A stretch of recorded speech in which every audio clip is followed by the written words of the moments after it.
მადუროს პრეცედენტი, როგორ ასრულებენ დიქტატორები ხელისუფლებაში ყოფნას, არჩევნების იმიტაცია, სასამართლოს კონტროლი, ოპოზიციის დევნა და ეკონომიკის ნგრევა საბოლოოდ ერთ შედეგამდე მიდის. სახელმწიფო, რომელიც ფორმალურად არსებობს, მაგრამ რეალურად ხალხის წინააღმდეგ მუშაობს.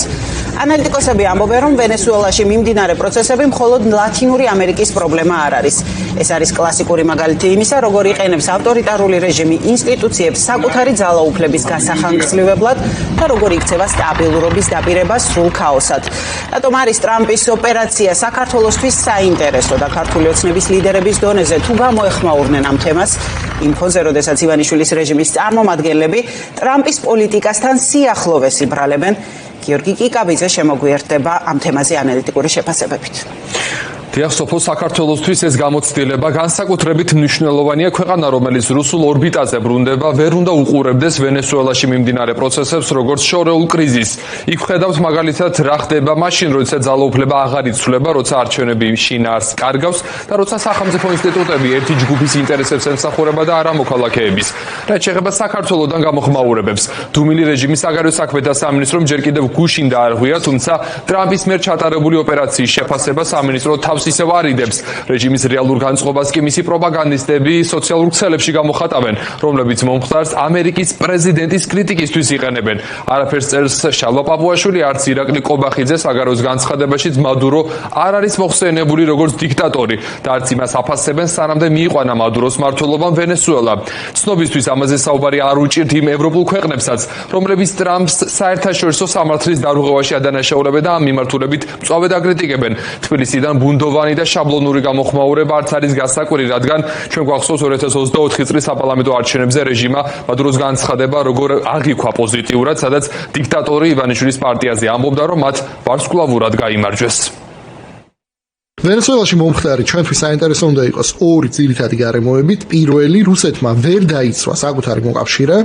შესაბამისად, ვენესუელური ნავთობი ძალიან მალე აღმოჩნდება ბაზარზე და ეს ნავთობის ფასი კიდევ უფრო შეამცირებს, რაც რუსულ ეკონომიკაზე უარყოფითად აისახება. და მეორე, რაც უფრო მეტად турბულენტური საერთაშორისო სიტუაცია, მით უფრო მეტად ხდება აშკარა, რომ ჩვენ საქართველოს გვჭირდება სანდო და ძლიერი მოკავშირეები.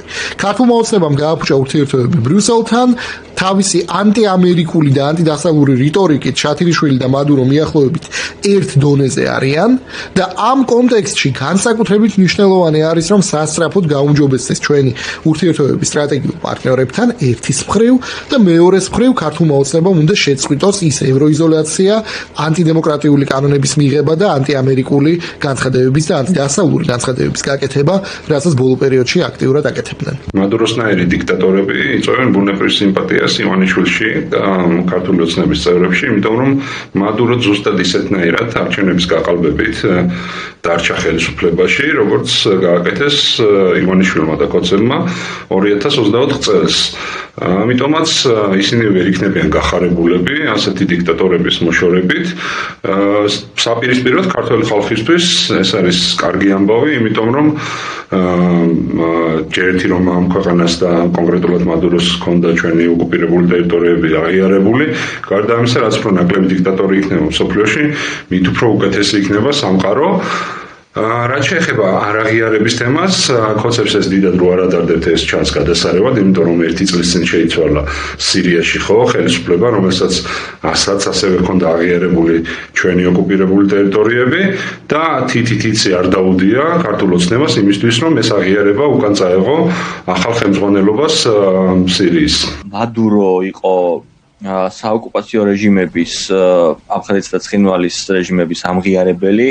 ის იყო არათუ რუსეთის მოკავშირე, არამედ ჩემი აზრით პირდაპირ ქვემდებარე რუსეთის ფედერაციისა, რომელიც ერთის მხრივ ეხმარებოდა მას საერთაშორისო ურთიერთობებიდან გამომდინარე ისეთ არაკანონიერ საკითხებში, როგორც არის ჩვენი ტერიტორიების აღიარება და მეორეს მხრივ როდესაც საუბარი არის რუსული ჩრდილოეთ ფლოტზე, რომელიც ფაქტობრივად ესე ვთქვათ გადიოდა ვენესუელაში გარკვეულ ვალიდაციას, ჭალებში რო ვთქვათ და ვენესუელადან შემდგომში შტილოვანი ფოთის მეშვეობით იყიდებოდა მთელ მსოფლიოში. ამერიკის უმთავრესი ამოცანა არის და ალბათ უნდა იყოს თუ მას გლობალურ ჰეგემონიობაზე აქვს პრეტენზია, რომ თავის სამეზობლოში დაიცვას თავისი ინტერესები და სულ ცოტა თუ მაინც და მაინც ვერ დაიცავს ამ ინტერესებს ისე როგორც უნდა, მისი მოწინააღმდეგე, მისი მტერი სახელმწიფოების გავლენები შეამციროს და მადურო იყო სწორედ ესეთი რეჟიმი. მადურო იყო პირდაპირ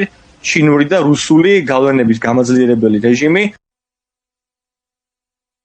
წლებში ამბობენ, რომ ვენესუელას დიქტატორის საქმე უნდა განვიხილოთ საერთაშორისო სისხლის სამართლის კონტექსტში და არა ისე, რომ სახეზე ქვეყნის შიდა პროცესებში ჩარევა. საერთაშორისო სამართლის სპეციალისტები აღნიშნავენ იმასაც, რომ ტრამპის ქმედება არ წარმოადგენს ძალის გამოყენებას ვენესუელას წინააღმდეგ. ეს არის სისხლის სამართლებრივი იურისდიქციის განხორციელება მძიმე საერთაშორისო დანაშაულებში ბრალდებული პირის მიმართ. საქართველოში კი ეს მოვლენა ასე უნდა გავიგოთ, ოკუპანტი რუსეთი არც ერთ მოკავშირეს არ იცავს და შესაბამისად არც ეხმარება.